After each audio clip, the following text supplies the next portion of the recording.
Hey everyone! So today we're going to do a little refresher on conclusions.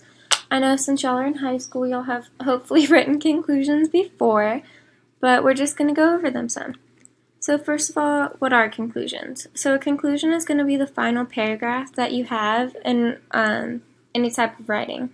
So the conclusion is going to bring together all of the information you've previously mentioned in order to effectively conclude your work. So y'all are currently writing research papers.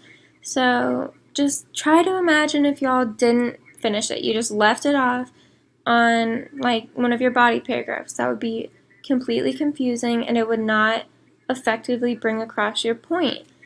And so you want to always make sure that you bring together everything in a nice little package to make sure that your reader understands everything you want them to.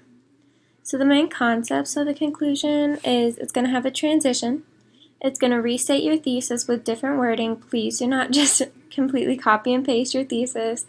You don't want to bring in any new information because you obviously don't have time to explain any more information because then that's not going to be the end and it's just going to be confusing.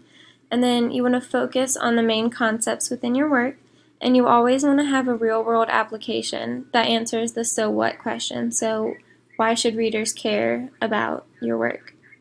And this is just another layout. This is, like we said earlier, we have our restatement, our lead out, and our clincher. So why is this important? And so here's an example of a strong conclusion that I found. So I gave you the thesis just so you can see if they brought in any points from their thesis. So their thesis was, this moment is significant because it marks Walter's ascension to manhood, demonstrating a shift in Walter's priorities and a change in the rest of the family's attitude towards him. The conclusion is, in the end, Walter never got his liquor store, nor did he become fabulously wealthy and affluent. Yet because of his decision to move, to stand up and claim his right to walk on this earth, to refuse to take money which told him he was inferior, because of this one oh-so-crucial moment, Walter became a man to the world and to his family at long last.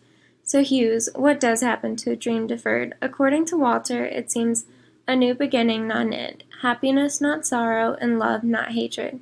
A dream deferred can become all these and more if you're man enough to make it so.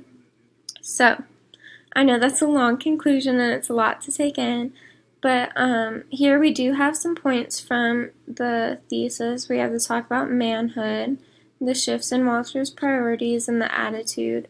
And they had a lot of vivid imagery in this conclusion, and they used a very good rhetorical question. I don't expect y'all to do that because we haven't really talked about it much, but they did an excellent job right there. Now that we have this example, which will be posted online so y'all can look back at it, let's look at a weak conclusion. So their thesis for this was, The Great Gatsby is a novel that uses social issues to contribute to the meaning of the work as a whole. Fitzgerald uses his characters and turns them into stereotypes of different social classes to portray the social issues found in each class. Fitzgerald does this by using details, point of view, and thematic presence throughout the novel. The conclusion is, in conclusion, Fitzgerald explains the issues of the novel by using the literary elements of details, thematic presence, and point of view to create the meaning of the work. Wealth does not always make a person happy. Choices in life matter. This is stated by Fitzgerald, who conveys it through the writing of this novel. Now, since we're not talking about thesis statements, I'm not going to go into this mess, but just know, never make your thesis statement this long. But going on to the conclusion, you never want to state just in conclusion. That's very elementary and it's not a strong use of language. The writer here just states the literary elements. They don't really use an example. They don't talk about the impact of these literary elements, which you never just want to like throw out your evidence right there. You never just want to state it. You want to explain what it's doing. And then you want to avoid statements just like choices in life matter. That's a very simple idea. Like, of course choices in life matter, but how does it apply to the people reading this? How does it apply to the book? And this statement is just very confusing. Though this is stated by Fitzgerald, just avoid general statements like that. So I feel like we had a good talk today, and then we'll of course go over this some more in class tomorrow.